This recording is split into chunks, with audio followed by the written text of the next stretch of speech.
কিছু বলার জন্য আমি অনুরোধ করছি এই স্কুলের সহকারী প্রধান শিক্ষক জনাব আইজার রহমান চৌধুরী।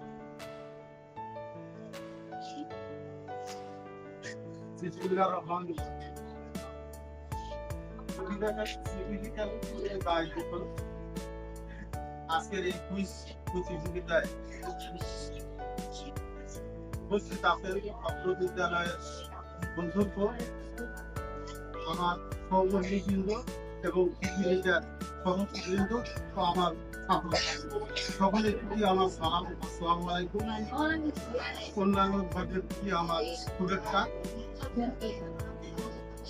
এই পৃথিবীটা সংগঠনটি এটা একটা স্বেচ্ছাসেবী সংগঠন। এই সংগঠন ইতিপূর্বে থাকে আমাদের এই এলাকায় যে কাজগুলো মানুষের জীবন মানের উন্নয়নে এবং বিশেষ করে ছাত্রছাত্রীদের মেধা বিকাশ তারা যে অগ্রণী ভূমিকা পালন করতেছে এটা আসলে প্রশংসার দাবিদার। কিছুদিন পূর্বে আমাদের এই বিদ্যালয় চত্বরে আমাদের অত্র ইউনিয়নের যারা মেধাবী যারা ইউনিভার্সিটিতে চান্স পেয়েছে, যারা কোরআনে হাফেজ বা মেডিকেলে চান্স পেয়েছে তাদেরকে কিন্তু সংবর্ধনা তারা দিয়েছে। এইটা কিন্তু একটা উদ্দেশ্য আছে। এইটা দেখা যাবে যে তোমাদের ওইটা দেখে তারা যে এই যে সংবর্ধনা গুলা নিল, তোমাদের কি মন চায় না যে আমরাও এরকম যদি এই সংবর্ধনা নিয়ে আগ্রহ কিন্তু প্রত্যেকেই থাকবে। যদি এই সংবর্ধনা নিতে চাও তাহলে কিন্তু ওদের মতো যারা আজকে বিশ্ববিদ্যালয় বুয়েটে বা মেডিকেলে বা কোরআনে হাতে ধরেছে তাদের মতো কিন্তু তোমাদেরকেও অধ্যাপনা করতে হবে, লেখাপড়ায় মনোযোগী হতে হবে। তাহলে কিন্তু এগুলা কিন্তু ওই পরবর্তী পর্যায়ে তোমরা কিন্তু সফল সাংসদ করতে পারছি।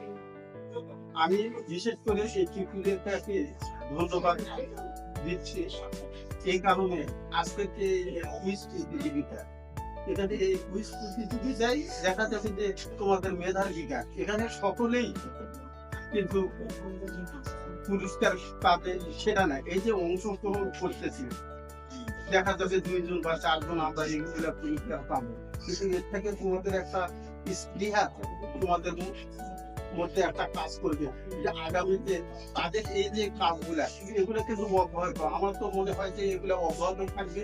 আগামীতে তোমরাও দেখা যাবে যে এই যে প্রশ্নগুলো আসবে, এই যে উত্তরগুলা এগুলা দেখা যাবে আগামীতেও তোমরা প্রস্তুতি নিতে পারবে। এবং আমার তো মনে হয় যে আগামীতে তোমরা সবাই সুন্দর এবং সফল মানুষ এবং সমাজ এবং দেশের তোমরা ক্ষেত্র হতে লাগতে পারো এই প্রত্যাশা জানিয়ে সকলের সুস্বাস্থ্য এবং মঙ্গল কামনা করে আমার সংক্ষিপ্ত বক্তব্য এখানে শেষ করলাম। আসসালামু আলাইকুম।